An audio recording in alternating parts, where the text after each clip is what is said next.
Hello and welcome to the Slate Political Gabfest. It's the DEI, the woke, the climate change BS, that's not core to our mission, and we're going to get rid of it all. March 13th, 2025, the What Happens When Government Breaks edition. I'm David Plotz of CityCast here in Washington, D.C. From New York City, John Dickerson, co-anchor of the CBS Evening News and CBS Evening News Plus, and the anchor of CBS Evening News Plus. Hello, John.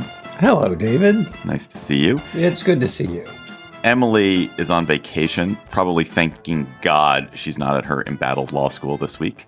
We are joined instead by a woman who is only embattled because she is always fighting the good fight from Harvard's Kennedy School. What a transition. And CNN's CNN, where she is the senior national security analyst, beloved Gabfest substitute host, Juliette Kayyem. Hello, Juliette. Hello, and good morning. I come to you from another embattled institution, too. So it is great to be here again.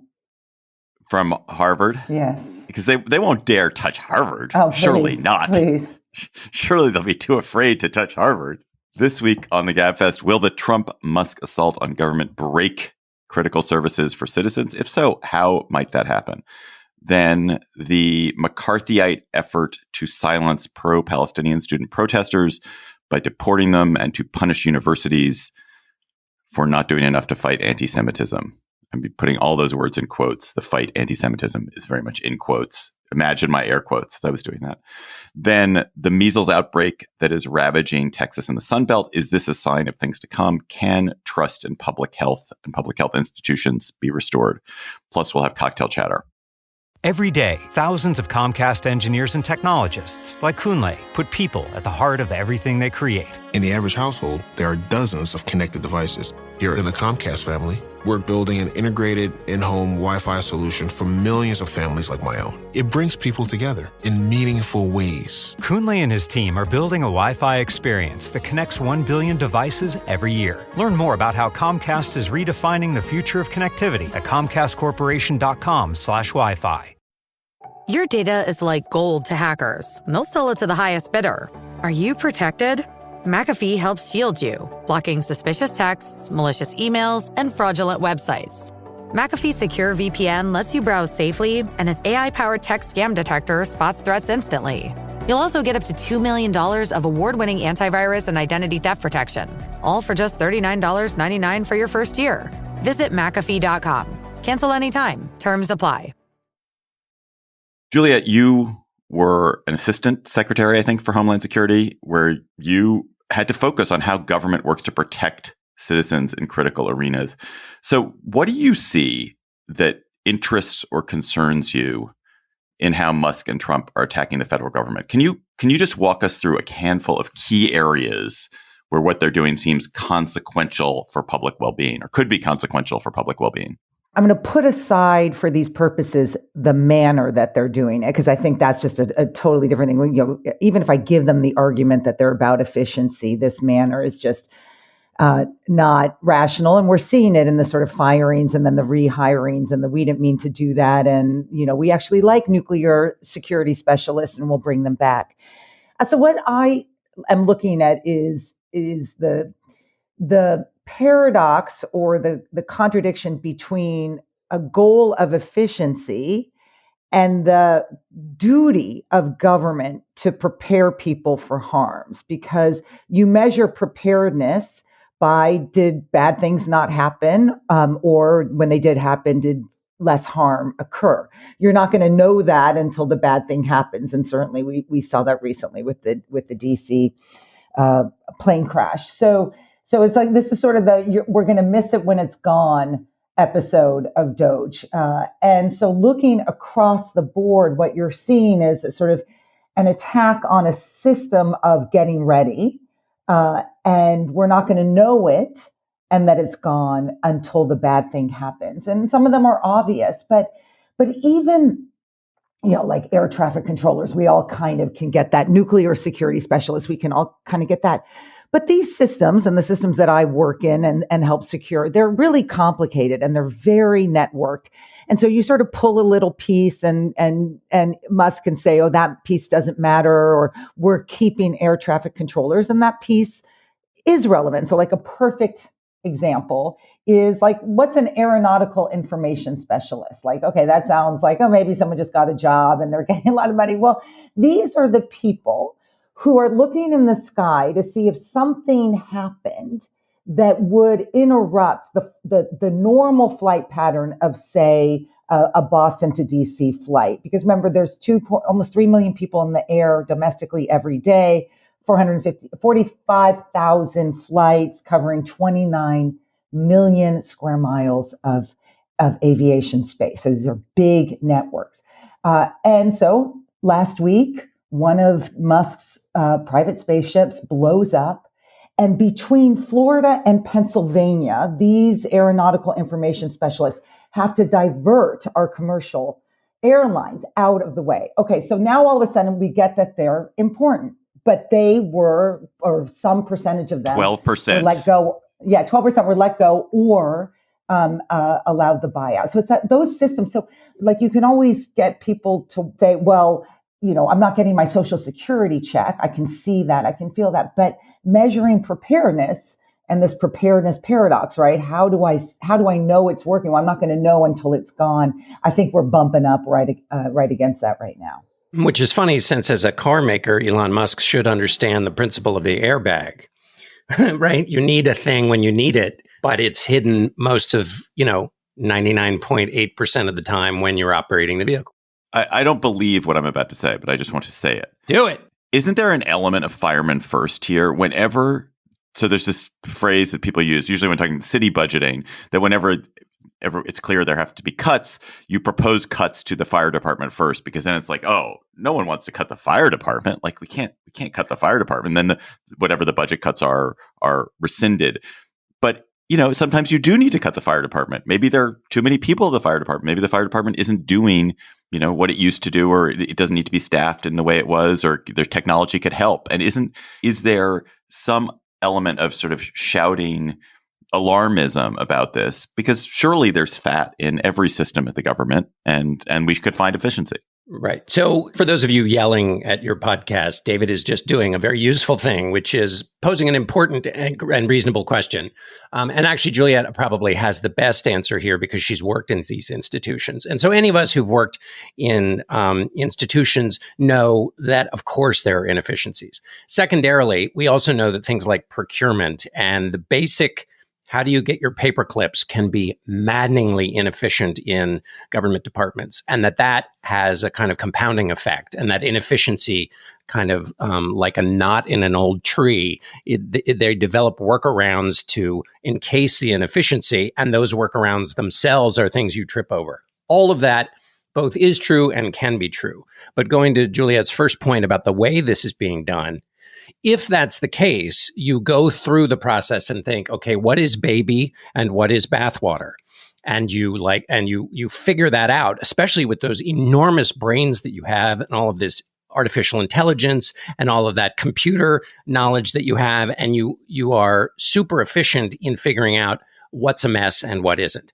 But when you throw the baby and the bathwater out the window, it seems to me it's unavailable to you to say, well, I'm just trying to get at the inefficiencies, because in the method in which you're doing it, the way in which you're doing it shows that you actually are incapable of finding inefficiencies. And you are, in a way, repeating the mistakes that you're trying to root out of the place you're fixing.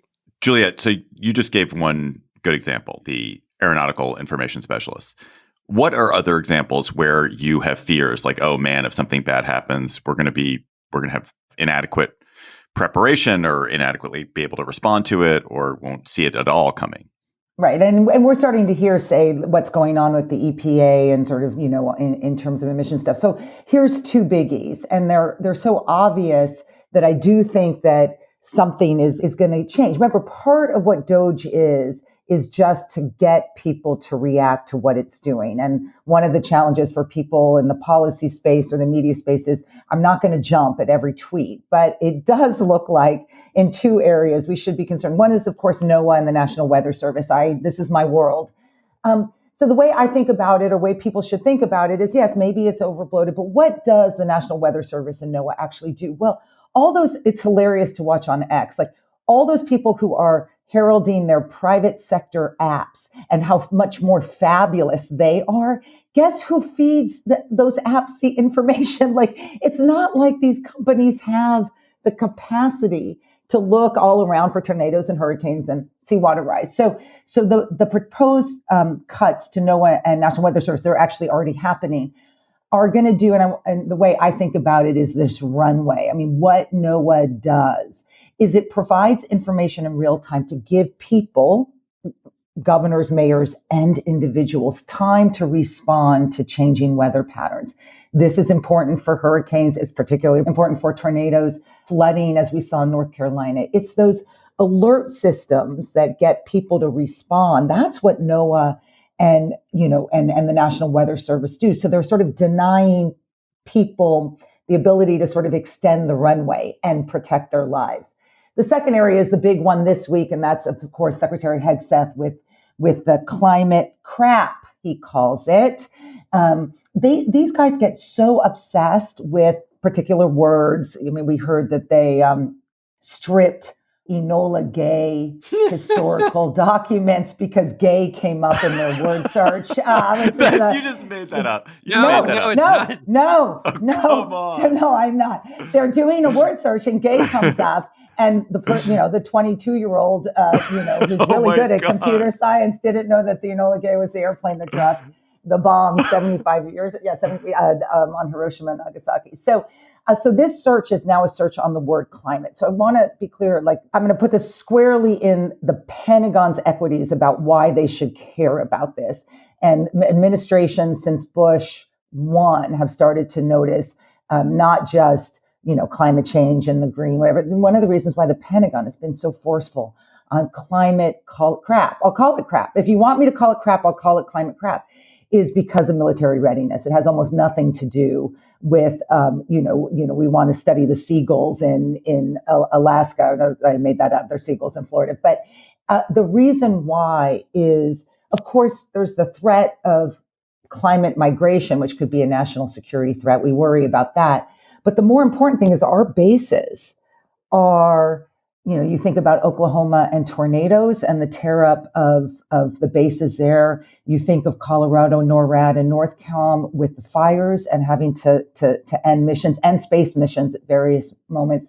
In Virginia, near where you are, David, the people made fun of me when I said this, like, well, submarines can handle seawater rise. Well, actually, people have to enter those damn submarines and they have to be, accessible. And seawater rise is impacting not just the submarines, but submarine production. Think of the fires in California. Guam, our bases that cover China and the Pacific are getting flooded. So, if you want to think tactically about our military readiness and the protection of our soldiers, because heat's going to be really bad for them, this is another area where I'll give you climate crap if you give me military readiness. But no one's willing to say that internally at the Pentagon. John, what happens when the most competent people in an institution are dumped or are demoralized and leave? And so I think that was a rhetorical question. So we know that Trump and Musk and the Republican cause, they do explicitly want to weaken and damage specific departments like the Department of Education or the EPA or the IRS. But it does seem kind of insane to apply that same logic to a lot of these other branches like veterans or like Homeland Security or the Weather Service. Why do you think there's this incapacity to distinguish between parts of government we hate and therefore will degrade and parts of government that actually are pretty good and are useful and we shouldn't bother to degrade? I can imagine a couple of things. First is the mindset, which is to say that one of the things that's been pretty clear from listening to the conversation from Elon Musk and from the president about the bureaucracy, as they call it, or the deep state, or whatever else you want, is that they have as a starting point the view that the people in these institutions are either loafers, don't show up, or are grifters of some form. And so their baseline thinking is like more people means more grifting, more bad behavior. Secondly, is they don't either care or know about what's going on. I think the climate change crap is a good example of that, which is that maybe it's just rhetorical, but it also could be, in fact, what Pete Hegseth believes, which is that it's all crap. And so instead of taking the time to think, okay, I'm sure a bunch of this is crap, and there are a bunch of people freeloading their personal pet projects on this money, but surely there's some reason that the Pentagon has gotten to the point where it's spending this much money on climate change, and let's think about that and reapportion it, cut it in half, do whatever. But they're not doing any of that. They're chucking it all. So it's basically the starting point makes you think that this is there's no reason to spend time thinking through this. But then I think there's something that Juliette said earlier, which is really important, is that part of what DOGE does is to get attention to DOGE, because in general, the attention being paid to all of these cuts and this efficiency and this real obsession with making government smaller is that is more broadly, even though these individual cuts are not popular, more broadly, that's a popular idea. There's a lot of waste, fraud, and abuse, and we're going after it. And if you set yourself up as the most muscular waste, fraud, and abuse hunter, even though we should note in big letters that Trump and DOGE and Elon Musk make all these huge claims about fraud that's going on. And as they're making their claims, they're shrinking their proof of it. Usually you do it the other way around. You apportion the proof to the size of the claim. So you make a really big claim, you better have a lot of proof. They're doing it the other way around, disappearing things from their website, not talking about what they're actually doing. So nevertheless, when it comes to the budget process and the president wants to cut $4.5 trillion in taxes, wants to do things in other places that are in fact going to blow up the budget deficit, he can say, oh no, I wouldn't dare do such a thing because look at how much cutting I've done over here. So I think it helps them in a larger conversation about basically doing the things they want to do, which might be expensive. It first presents them as government good stewards of federal tax dollars so that it sort of prepositions them for the things they want to do. I'm not asking you to give the Democrats their talking points or wax eloquent about how the Republicans are doing this, but I am curious historically. One of the challenges of what's going on is people do not recognize what government does in their lives. They're going to start to recognize it when it's gone. And I'm curious if historically, if that story has ever been told well, or are Americans just, genetically conditioned to sort of feel like we're so individualistic, this safety net, these safety precautions, all this stuff, really, really, they're not seeing it as government doing good for them. Well, you put your finger on one of the story of American self-reliance is pretty hardwired. Obviously, it's self-reliance for certain kinds of communities, but nevertheless, it's wired into the American story. So there you start with, I think, that bedrock. Then you look at the sort of the success of Ronald Reagan and the death of the New Deal. I mean, in the New Deal period, there was an enormous public support for what FDR was doing, but not entirely. I mean, he did not have totally free reign. There were major moments where FDR was set back, not just the court packing, but set back within his own party that didn't want to go as far as he wanted to go. And also just more broadly, the country thinking that he was taking on himself dictatorial powers. It's interesting if you look, actually, it was just the anniversary of the first fireside chat. What FDR did in that moment was, and this I think answers your question, Juliette, he sat down in his fireside chat and said, I want to explain to you how the banking system works. My friends, I want to talk for a few minutes with the people of the United States about banking. To talk with the comparatively few who understand the mechanics of banking, but more particularly with the overwhelming majority of you who use banks for the making of deposits and the drawing of checks. I want to tell you what has been done in the last few days and why it was done, and what the next steps are going to be. He was basically selling the idea that government intervention was a useful and good thing for people. And I think that carried on for a very long time until it basically dies out in Carter. And then we've kind of been going back and forth. And you have a lot of the disappointment people have in government has been embedded over, we talked about this last week, the war in Iraq, the response to the financial crisis, the response to COVID, in which all of the evidence has been on the opposite side, which is when government gets involved, it makes life worse. And government, stands on this authority it claims to have, and it's been wrong in those 3 cases. And I also think, I don't know how you feel about this, John, but the idea of the entitlement, that there are certain huge government functions that people are very happy around, like Medicare, like Social Security, but they no longer are associated with the idea that the federal government is doing. It is literally called an entitlement. It's like, oh, that's just my right as an American. I think that's exactly right. And that's a cousin of the idea that, or what Obama used to say about FEMA, which is when your FEMA is working beautifully, no one ever hears about it and you get no credit for it.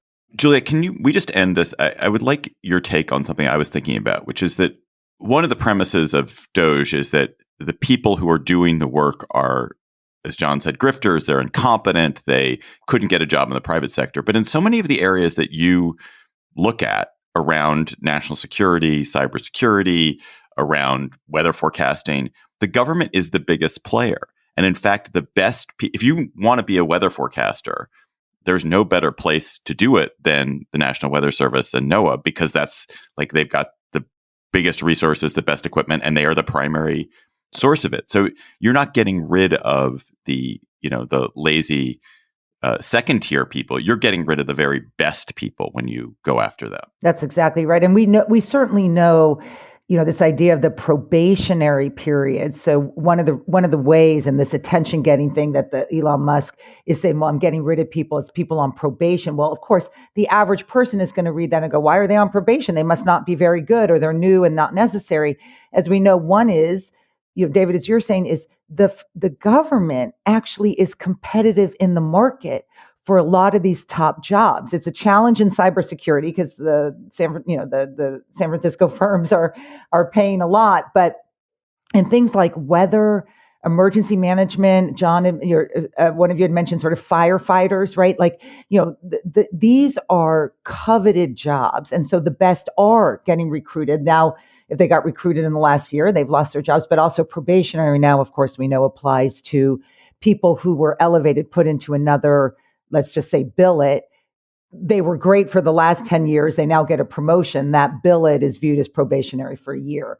The people is important. There are people who don't do their job. There are people who in the private sector, in academia. I mean, like cleaning up the number of, all of us have college-age student kids. Like there's a lot of deans sending us emails, it's like, there's a lot of, right. I'd like a DOGE for deans. That would yes, be great. Exactly. A DOGE for deans. Like you're like, okay, now I know where my tuition money is going. And we've seen the numbers, and I'm in an institute, like there's a lot of administrative, titles between me and the student, right? And so there are efficiencies that can be built anywhere, but the idea that government is a job of last resort rather than first resort and is ridiculous. In particular, national security, intelligence, there's no comparative emergency management. Some of the letters I've seen about the DOGE people or to the people who are going to be fired have a clause or have a sentence that says, your skills are going to be, highly interesting to the private sector. It's like, these people already knew that. They made a choice. They actually, I know it's hard for people to believe, they actually want to serve their government. That we're going to feel. And then also on the corollary of that, think about the FBI right now, right? You're getting rid of the best of the best. No private sector comparative. Now, who do you think wants to join the FBI right now? That's the thing that scares me. Who's going to want to join? If their recruitment will be down, they're having problems, but it's not going to be the best and the brightest. It's going to be a lot of conspiracy theorists, and they're going to be around a long time, whatever happens in 2028. This episode of the Gabfest is sponsored by Home Chef. We had a great Home Chef night the other day at my house. My son Gideon, my 16-year-old son Gideon, I set him to work making us a Home Chef that we just gotten, a honey cashew shrimp with broccoli. Giddy doesn't cook a lot, but he's very game. And he had such a fun time making this meal. It was delicious. Users of leading meal kits have rated Home Chef #1 in quality, convenience, value, taste, and recipe ease. And Gideon so agrees with that. We all enjoyed it. We had a fun time making it. He had a great time making it. Here's what he said about it. I'd say one thing I really like about Home Chef is that it helps you learn to cook in a way that doesn't patronize you. So it doesn't make you feel like makes me feel smart while I'm cooking, not like, you idiot, you don't even know how to chop this. Like, here's how you chop this. It's sort of like chef-like instructions, but they're easy and simple to follow. And it's not just Gideon. You can do it too. Whether you prefer classic hits, quick recipes, oven-ready options, microwave meals, or a family menu, Home Chef has over 30 options a week. For a limited time, Home Chef is offering Political Gabfest listeners 18 free meals plus free dessert for life and, of course, free shipping on your first box.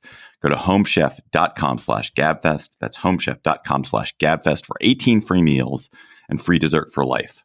Homechef.com/Gabfest. Must be an active subscriber to receive free dessert. This episode of the Gabfest is sponsored by BetterHelp.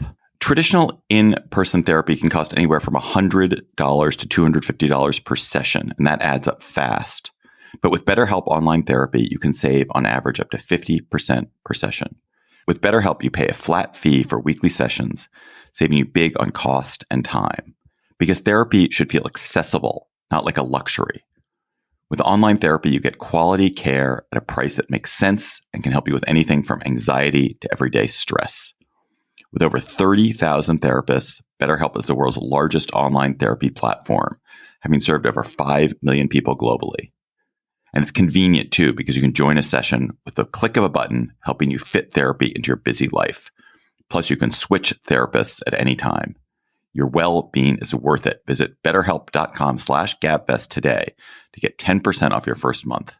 That's BetterHelp, HELP.com/Gabfest. Decisions made in Washington can affect your portfolio every day. But what policy changes should investors be watching? Listen to Washington Wise, an original podcast for investors from Charles Schwab, to hear the stories making news in Washington right now. Host Mike Townsend, Charles Schwab's managing director for legislative and regulatory affairs, takes a nonpartisan look at the stories that matter most to investors, including policy initiatives for retirement savings, taxes and trade, inflation concerns, the Federal Reserve, and how regulatory developments can affect companies, sectors, and even the entire market. Mike and his guests offer their perspective on how policy changes could affect what you do with your portfolio. Download the latest episode and follow at schwab.com/WashingtonWise or wherever you listen. The case of Mahmoud Khalil has unsettled First Amendment advocates, immigrant rights advocates, universities, and just like regular Americans. Khalil, who's a green card holder, which means he's a permanent U.S. resident, he's married to an American citizen, has been targeted for deportation by the State Department, specifically by Secretary of State Marco Rubio. Rubio has personally declared that he has the authority to strip Khalil of his right to live here and to deport him because he has personally determined that this alien's continued presence would compromise a compelling U.S. foreign policy interest. So that's the language that they're using. But Khalil has committed no crime. He led pro-Palestinian protests at Columbia University, where he used to be a student. He just graduated. That became a flashpoint. And those protests have become a central argument in the Trump administration's attack on universities, their depiction of American universities as hotbeds of anti-Semitism. In the Trump narrative, Hamas sympathizing protesters disrupted the life of universities, particularly Columbia, threatened Jewish students with anti-Zionist and anti-Semitic language, endorsed terrorism, and all that was tolerated by woke university leaders. The narrative on the other side, of course, is that protesters were exercising their right to protest and expressing their dismay with what was happening in Gaza, and were not supporting terrorists, but engaging in core protected speech. So Khalil was arrested and he was brought sort of under cover of darkness to Louisiana, far away from his home. He has not been allowed as of Thursday morning to meet privately with his lawyers. It is the first such action like this. It is certainly not going to be the only such action. The Trump administration has said there will be more arrests like this. It is shocking. It is wrong. Is it illegal, Juliette? The government's case is a case in search of a theory. So I want to begin with how this began for them. They originally, this world of visas is complicated, but there are different levels of visas, different levels of status within the United States, and some are more condition-based than others. Student visas, we can kick you out for a lot of really silly reasons. And They originally said that his student visa was being revoked. He then says that this shows how bad this was planned. In other words, this is performative for a reason. They being ICE, then says, well, he says, I'm a legal permanent resident under a green card. And they say, well, we're going to kick you out under what's called terrorism-related inadmissibility grounds, well, a TRIG, right? And so then that doesn't hold because they don't have terrorism charges against him. So then now they turn to Marco Rubio and say, he's a legal permanent resident. We want to make a statement. And so this is where Rubio then comes forward a couple days later and says, or 2 days later, and says, under the 1952 provision of some of the act, his presence in the United States is going to have, and I want people to think about this, serious adverse foreign policy consequences. None of us have ever heard of this guy before. The idea that is the case is ridiculous. And you can think of a scenario where the Secretary of State may want to do this. Think about World War II, where, you know, if we had a legal permanent resident who was a strong advocate of Hitler and the Nazis and was influential, or maybe had a platform, so you could, in some scenario, you could think, okay, I see the foreign policy consequences. Here, it's just a guy we never heard of before, who was active. He's then, so that's the theory of the case. So there's not a lot of case law, although we do know that the standard was meant to be very high for deportation. So we will see. But they've already, honestly, David, you asked me, like, is it legal? If law is winners and losers, decides, Trump has won, because this is now, there's 13 million green card holders in the United States. So right now you've already impacted them. And if I'm their lawyer, I'm telling them, stop with the Palestinian stuff, right? Like, I don't, if I'm their wife, I'm like, stop with the Palestinian stuff. So that voice. And then, of course, we'll talk about this, sort of the slippery slope about it towards U.S. citizens. But I think they've won regardless of if he's out. This was meant to silence Palestinian, Arab, Middle Eastern green card holders. And if I'm their wife, mother, best friend, I am telling that person, shut up. John, you're a historian. I mean, there has not been this effort to go after core free speech really in this country since the McCarthy era. I mean, assuming this is broader than this one person, but it is. In the McCarthy era, we had an effort to really prevent people who were communists or had been ex-communists or were somehow associated with communists from serving in positions. There were some who were expelled from the country. What parallels and differences do you see between what happened then and what seems to be unfolding now? Well, it was alive across the land, the hunt for reds under the bed. McCarthy gets the praise for it because he and Nixon were, some of the most high profile people who built their careers. And that's, I guess, what I'm thinking about. I was actually going back to the Alien and Sedition Acts, actually, which is really, you talk about, Alien and Sedition Acts, they didn't wait around for anything. They would bounce you just because John Adams said it was a bad, he didn't like you. I'm going overboard, but it was pretty bad. And I think it might be true that James Thompson Callender was the last person to be thrown in jail under the Alien Sedition Acts. He was a basically scandal monger, and Adams didn't like him and just threw him in jail. Anyway, back to the Red Scare. I think that there was a marketplace for people to be virulent anti-communists to rise in their party and in the country, and I don't think we have that yet. I think the chilling effect that Juliette mentioned is exactly right.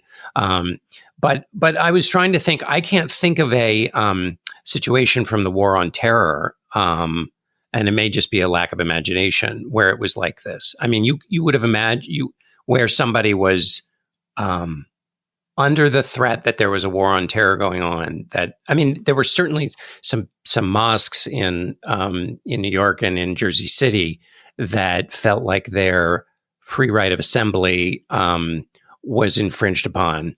But I can't think of a situation like this. What I don't see yet is a lot of opportunistic next generation Republicans seeking out to have a national movement to round up people who support Palestinians.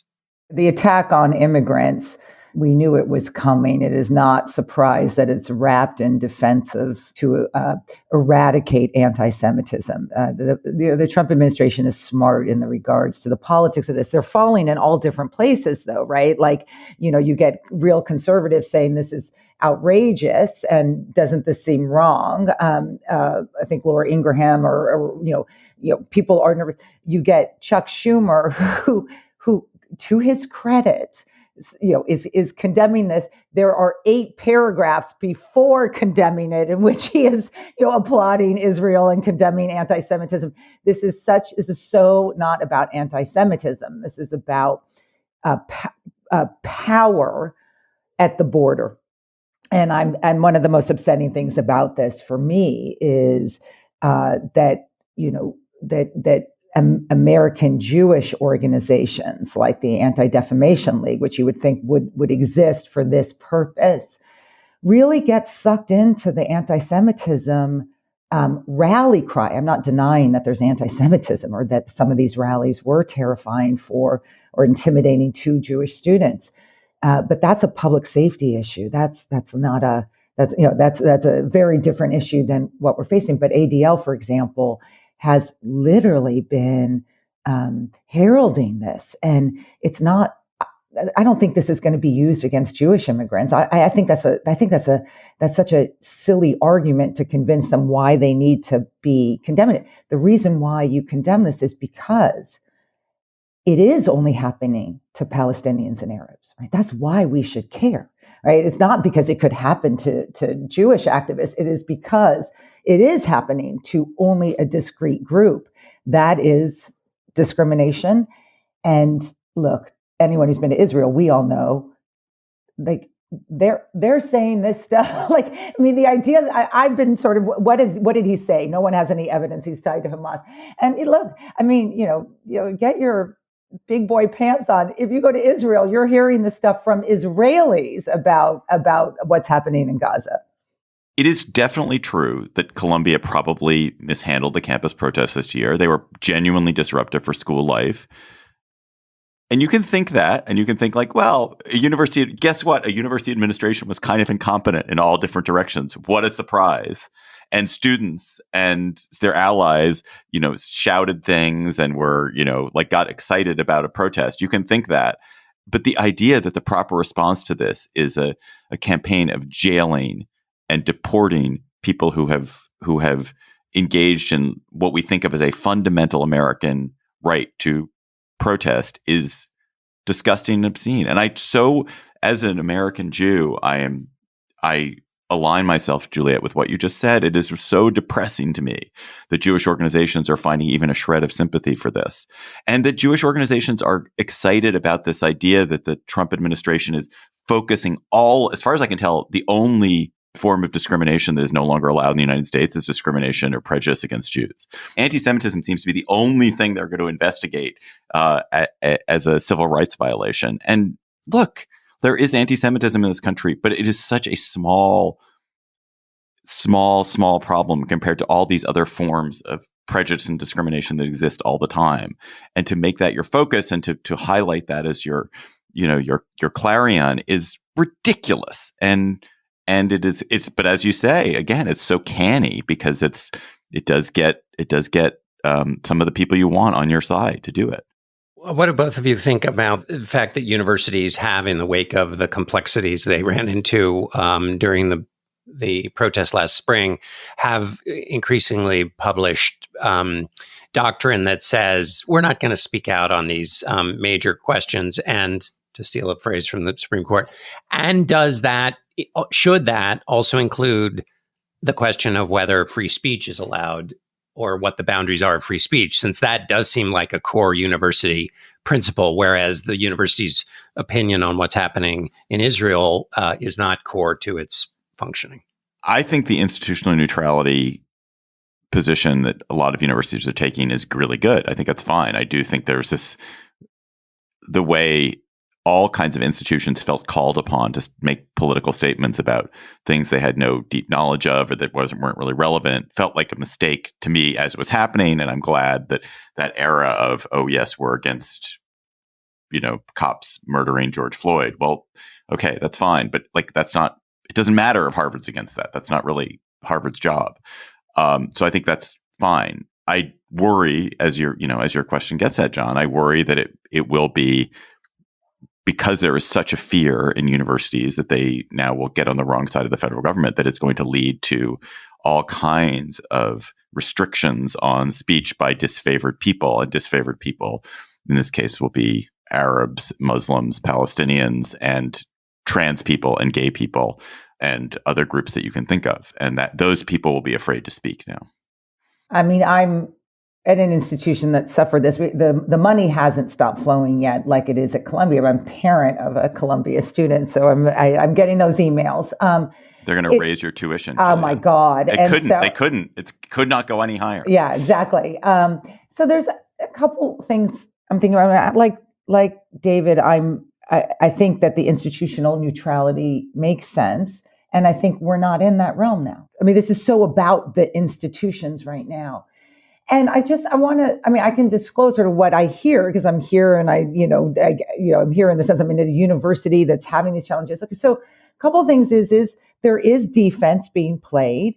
Importantly, that you want to protect the institution, and there's lawsuits being filed, and there's what do you call it, like adaptation. So if someone has a program that's called, that has DEI in it, just change the freaking name. And I'm all for that. I'm just like, why? I'm not going to play this game with them, right? If you need to change climate to weather, whatever, just do it and get on defense. It would sort of anticipate that the harm could come and don't lose the money on something stupid, even though, what happened in Columbia was sort of sweeping.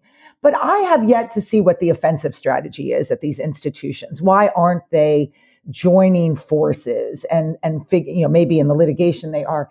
And what I don't know is what is their red line, so to speak. I mean, in other words, the foreign student on a student visa who may have done something that's like sort of easy. And Columbia's been clear they did not permit the ICE raid, so I think they did not let them on campus. But what would be helpful is like what is now? We know this is happening. What is the offensive? What is offense? And part of it is what you will or won't allow to happen. The other is what's the narrative of the importance of these institutions? Like who's making that case? They aren't. And the White House isn't. And so I do think about, last year with the Hamas and Israel protests and all these campuses on fire. As a faculty member, we were just left on our own. I had a miserable year and it was just horrible. I mean, you're just sort of like, and because the institutions weren't defending themselves. And I think what do you think is going to happen? It's not like it's going to go away. So that's how I think about it right now, but I haven't seen that sort of narrative formed yet because they're on defense. For most of the, all of our lifetime, and maybe since the New Deal, since World War II, the cudgel of federal funding has been used to advance liberal causes primarily. You're going to lose your highway funds if you don't raise the drinking age. You're going to lose your Medicaid funds if you don't do this or that. And now it's being used in I'm not going to say exactly the opposite way, but more or less in an opposite way, serving opposite policy interests. And it's brutal. It is not great to be on the other side of the coercive power of the state if you are, if you're a Columbia and you discover that, oh my God, 10% of our budget is this federal money that we were 100% counting on. And suddenly they can just take it away on a whim. Should this make us all more libertarian? What is it? What is the lesson that we can learn about this? Because for a long time, I think liberals thought, oh, this is great. This is great to use this federal cudgel to make people integrate or to make people do the thing that we want them to do. It's a great question. I would add to that, there's the denial of funds, but then also part of the story, I think, also is that the Department of Justice has a task force looking to identify anti-Semitic individuals on campuses, and then the Department of Energy is warning 60 schools they are under investigation. So it's not just the withholding of money, but it's the active. It's the withholding of money donated to institutions that are disfavored, and then also it's the using of public money to have bureaucrats, if you want to call them that, go after institutions and evaluate their behavior based on the sets of standards that the new administration wants, which is to say replacing the standards of the left with the standards of MAGA, which is more active than just taking money away. What should it tell us? Well, it should tell us that we should have a system of checks and balances so that any one institution or any one branch of government's overreach in these instances would be leavened by another seat of power that would say, you know what, you're going too far here. You are using the power of the state to coerce people into holding certain kinds of views. But we don't have that. So I don't know if in the brokenness of the current system, that should drive us towards grand conclusions, because you could imagine this working well in a system that worked well, where there was oversight, where neither the left nor the right could go too excessively far in using federal money to support their pet projects. You would have some of it, because that's why you have elections, but it would never be as sweeping as this appears to be aimed at being sweeping, or if you're seeing it from the right, as sweeping as the liberal, donations to universities has been. This episode of the Gabfest is sponsored by Fresh Air from NPR. When President Obama presented Fresh Air host Terry Gross with a National Humanities Medal, he recognized how her interviews pushed public figures to reveal personal motivations behind extraordinary lives. Every day when you tune into Fresh Air from NPR, that's what you can expect. The latest and greatest interviews from some of society's most influential figures. Fresh Air is the award-winning podcast hosted by Terry Gross and co-host Tanya Mosley, which dives into the minds of influential figures who are discussing topics ranging from politics and music to fashion, culture, and more. You'll hear from people like Selena Gomez, Jeremy Strong, Supreme Court Justice Ketanji Brown Jackson, Billie Eilish, and there's an extensive archive. Fresh Air has been around for a long time and doing amazing interviews for a long time. And with Fresh Air Plus, you can access a curated list of interviews focused on today's most relevant issues. Tune into Fresh Air from NPR to hear some of the most insightful interviews anywhere, wherever you get your podcasts. This episode of the Gabfest is brought to you by Quince. Who doesn't love the good things in life? All of us love a little luxury, but it's not always affordable, except when it comes to Quince, which is the go-to for luxury essentials at affordable prices. I have some pants from Quince that I got that I love to wear. They are so comfortable. I'm not even sure what fabric they are. It's like fabric that is very comfortable and a little bit stretchy, which is perfect for me. And they're a beautiful kind of bluish gray color that I super dig. Quince offers all kinds of high quality items at prices within reach, like 100% Mongolian cashmere sweaters and organic cotton sweaters and 14 karat gold jewelry. And the best part is that all Quince items are priced 50 to 80% less than similar brands. By partnering directly with top factories, Quince cuts out the cost of the middleman and passes the savings on to you. Give yourself the luxury you deserve with Quince. Go to quince.com/gabfest for free shipping on your order and 365-day returns. That's QUINCE.com/gabfest to get free shipping and 365-day returns. Quince.com/gabfest. The measles outbreak that has sickened more than 250 people in rural Texas and killed a 6-year-old child has now spread. It's in Oklahoma, New Mexico, possibly other places. There is no mystery about the cause of the outbreak. Vaccination rates in the parts of Southwest Texas where the disease is spreading have dropped a ton in recent years. One number I saw said that for kindergartners, the vaccination rate, MMR vaccination rate, had dropped from 93 to 82% over about the past decade.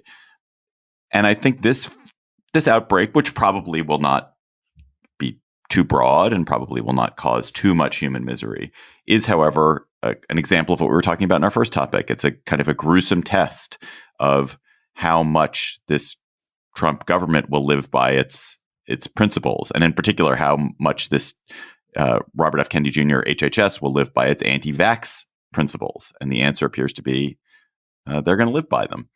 So, John, how so far has the government responded to this outbreak in the Southwest? On the one hand, it has CDC and even Robert F. Kennedy Jr. have said that they've not publicly come out and said, don't get your kids vaccinated. They have retained the message that vaccines are important. But while Kennedy is on the one hand publishing an op-ed, I think it was or an opinion piece on Fox, in which said that vaccines were effective. He didn't mention that in his public television interview. And all the other things he says undermine that message, I think, in two ways. One, by saying cod liver oil and vitamin A or suggesting that they are kind of equivalent. He suggests an escape route. And by highlighting personal choice, he diminishes the benefits of getting the vaccine for the community when you have a super highly contagious disease like measles, where you need, is it 95% or 97% of the community to be protected against the virus so that you don't have its highly contagious nature infecting the community. I think in the part of Texas, in Gaines County, where there was an outbreak, there's only 88% uptake on the vaccine. So it's a ripe place. So he's sent the traditional message, but he sent all these other messages which cloud the issue. And in places like Gaines County, where he, in some of the reporting, I can't remember, it was The Atlantic, where he's heralded as a hero, as a cultural force being against vaccinations. They obviously are just hearing what he's saying about cod liver oil and vitamin A. Are we in a situation, Juliette, where, look, I think it's beyond deplorable. It is criminal, practically, what Kennedy is saying about vaccines, and is wrong. But on the other hand, I actually don't know that it would make much difference if we had a huge vaccine advocate in the HHS secretaryship, because what's happened is so much bigger than one person or even than the federal government. Is there's so much broken trust around public health, and so it's not something that anyone could possibly fix with the right words at this moment anyway. Well, I think that's true. I think a way to think about this is that's going to be true if people only have personal choice as the way to as the decision factor. But before you get to personal choice, in most functioning societies, right, you have all sorts of rules and regulations and taxes and penalties and carrots and sticks that are moving people to do something that benefits society before you get to the personal choice thing. So so all of those are gone. So you can have mandates. You cannot let them, attend certain schools. You can make exceptions to attendance in schools limited. We saw this I was a big mandate fan. We saw this during COVID. Like, why not take away various privileges of people so that, you can't get on an airplane. Canada did this. We didn't. You can't get on an airplane without vaccination. You're sort of using the tools of government to get people, and I'm putting this in quotes, you can't see me, to make the right choice. I always think about this because we do this. It's done in emergency management, right? With hurricanes, you're always going to get 5% of people that are not going to evacuate, and you are not going to save them. And they're like, I have my personal choice and I have my truck and I'm going to survive this hurricane, whatever. And one of the tactics that got people to move was, you would say to them as an emergency manager, you would say, fine, personal choice. Do me a favor, get a Sharpie pen and put on your arm your name and your social security number, because God knows what happens to a body when it drowns, and we're not coming for 3 days. So all of a sudden, people who were claiming they wanted personal choice are now calculating, I'm getting the hell off this island. And it works. I'm all for it. The problem now is that whole apparatus is gone. because this government is not pushing, safety, security, vaccines. And so all you've got is personal choice. And that's what scares me, because like what you said, David, at the beginning, is that then gets to who do I believe? And that's where Kennedy can be influential. He can be, because people will turn to him and say, wow, this person who had been skeptical or who I thought I believed is now saying this is really scary and that the risk calculation is different. He's telling me to get a Sharpie stick, and people would change their behavior. I'm skeptical. I don't know that they would. I guess I feel that the problem with this notion that you have more mandates or more obligation is that we have a political system which now just objects to that. You have an entire political movement that is founded on the idea that no, you're not. There's literally a perverse idea of freedom and autonomy, that you have no responsibility to others, which is real. To me, the interesting thing about vaccines is not that you get vaccinated to save yourself, is that you get vaccinated so that others don't suffer as well. And that notion of shared responsibility is gone. And I think that the political system is literally aligned against it. Like, there is literally does not support this movement. And so you could, if you said, oh, we're going to now mandate vaccines here in Gaines County, there's no exception. You know how it would be a huge rebellion. Fox would cover it. It would have even worse effect on public health around the country. It would cause more vaccine resistance around the country if you said you have to do it. I agree. And I've been trying unsuccessfully since early this morning to come up with a way of trying to talk about this as we're actually not talking about measles here. We're talking about an outbreak of, it's a sickness in our public life, to which the media, of which I am a part, and the mainstream media, has contributed some amount, and also then has been scapegoated for the normal uncertainty of life.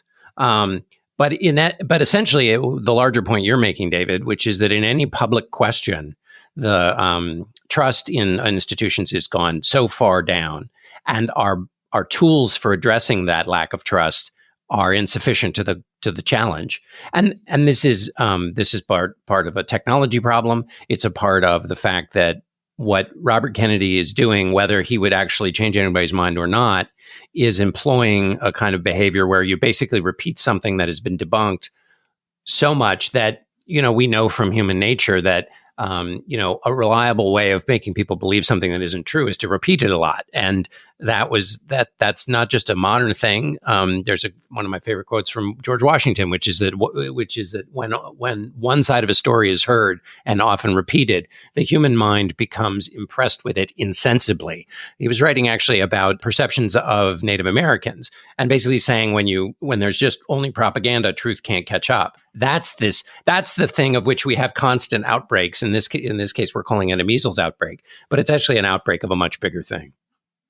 We're living under mandates all the time that we have come to accept, and they seem right and so we don't perceive them as mandates. So I'm not saying you get to mandate first. It is a tool in a toolbox of things governments can do, basically to use carrots and sticks to guide people to beneficial behavior, and beneficial behavior for themselves and for all. And so that is, school districts that don't let you enroll your kid unless there's a reasonable or a limited exception, unless they're vaccinated. That's a mandate. I mean, it's basically saying that, if you want the right of going to school or the privilege. But they're allowing so many more exceptions now. Yeah, I know. And that's what I'm saying. It's like all of these systems that existed, I call them the Sharpie pen systems, that are just moving people to know what the risk calculation is. That's all falling apart. And in its wake is Kennedy hinting that vitamin A, or not even hinting, saying vitamin A is the alternative to that. I like government giving me accurate risk calculations. The one thing, so when I think about communications, like, okay, obviously it's not going to be mandates. No one wants a Fauci type character. It's not going to be Governor Abbott. He's been in Texas. He's been quiet on this.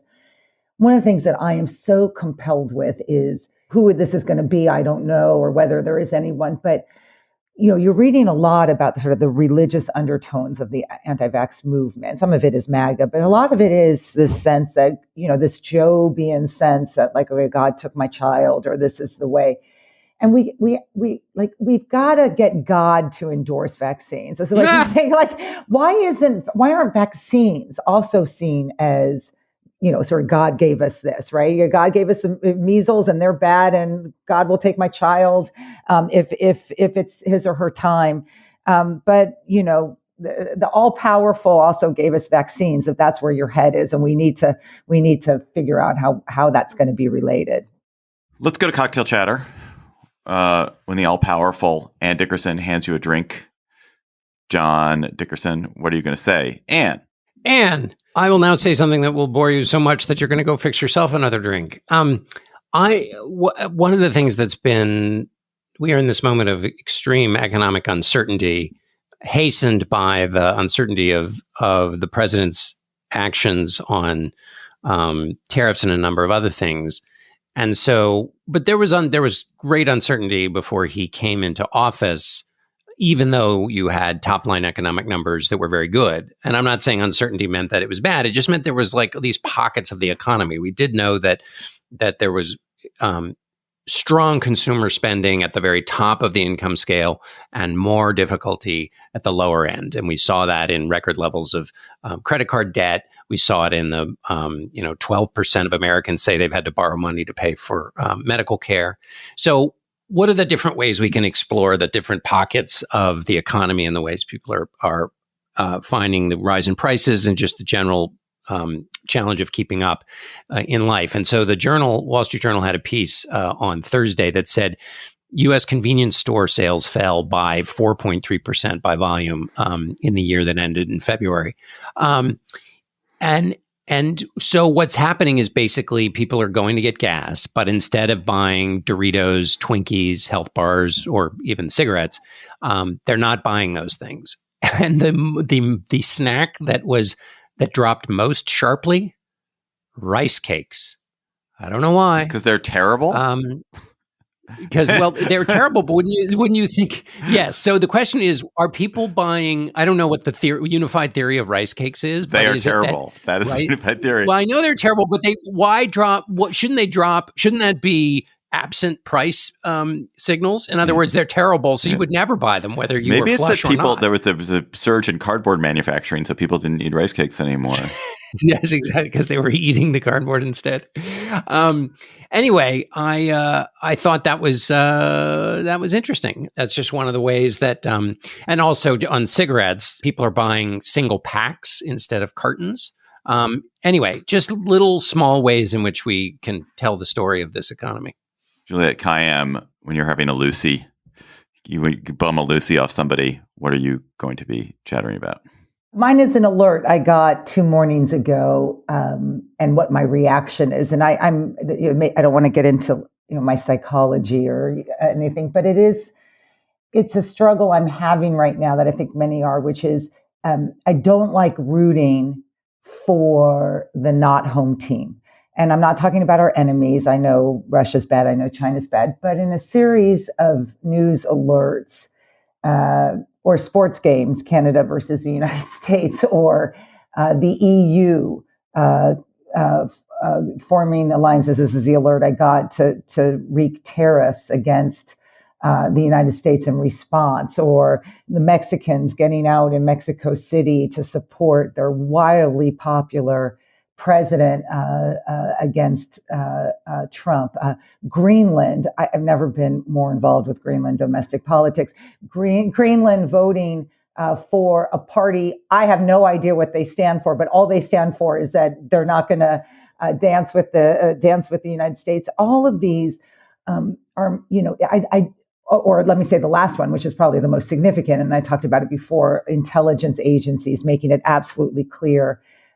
These are allies, by the way, making it absolutely clear that they're going to respond to the world that's being created in DC in ways that are self-protective and in ways that are harmful to the United States. Don't get me wrong. Our allies do things that help us. So when they stop doing them, it harms us. It's just that sense that, it's totally rational behavior. I can't condemn them. It is harmful for us, the United States, my home team, that a country I still adore. But I get it.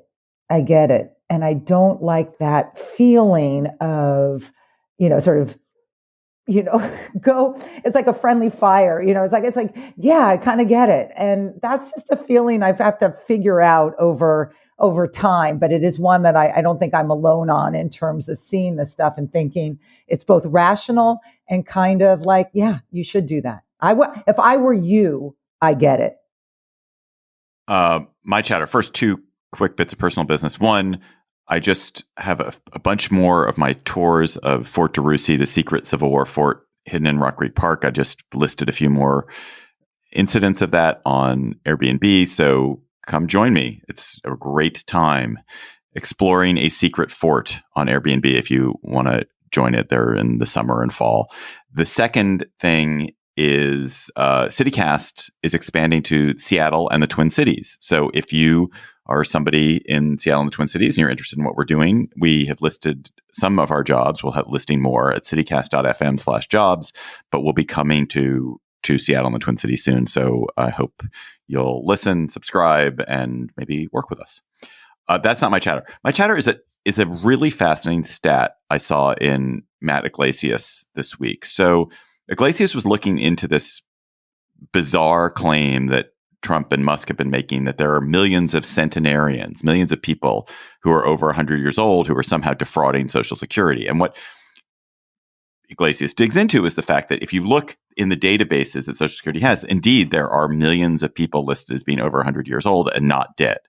But none of these people are collecting benefits. They're not actually collecting benefits. They're just not listed as dead, and somehow but yet they're eligible for Social Security or something. And Yglesias shows how this is really an artifact of the fact that there's no national database for death and birth. So unless the Social Security Administration gets notified in particular ways, if someone dies, but they're not notified in a particular way, that dead person stops collecting benefits, but they're no longer recorded as being dead. So they continue getting older and older and older every year. And soon they're 115 years old.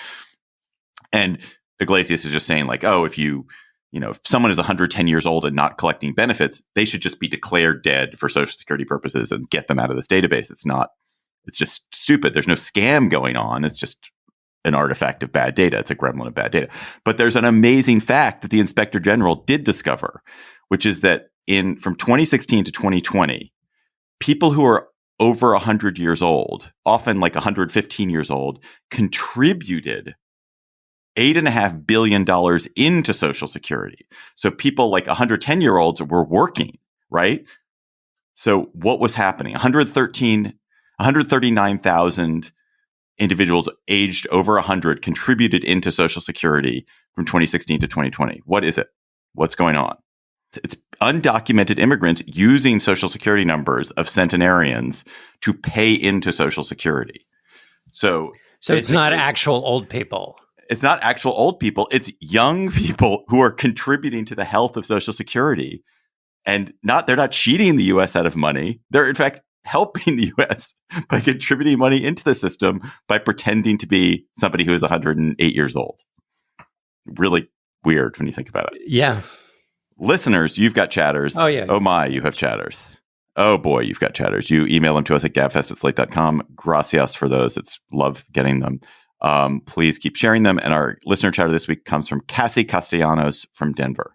Today I'm chatting about the best thing to happen in the madness of this year and week, which are the bald eagle chicks that are hatching to lifelong bald eagle couple Shadow and Jackie in the Big Bear Mountains of Southern California. The last 2 years, their eggs didn't hatch, and so far, 2 of them are starting to hatch this year with a potential third that is still incubating. There's updates daily and sometimes multiple times daily. Follow along through Friends of Big Bear Valley and enjoy with people around the world watching this amazingly beautiful, natural thing unfold. To see the dedication these 2 eagles bring to their eggs and care of each other brings so much light and hope in a time of significant darkness. Such a joyful distraction. Hope you enjoy it as much as I have. That's all for our show this week, but we also have a bonus episode in your feed. We're going to talk about Elon Musk taking his kid X to White House meetings. Is that weird, or is it great, or both, or terrible? That That's only for Slate Plus members, however, who also get lots of other great stuff with their subscription. They get bonus episodes of other podcasts. They get discounts to live shows. They don't hit the paywall on the Slate site. So if you are a member, thank you. If you are not a member, shame on you. No, if you're not a member, you can subscribe to Slate Plus directly from the Political Gabfest show page on Apple Podcasts and Spotify, or visit slate.com/Gabfest Plus. Get access wherever you listen.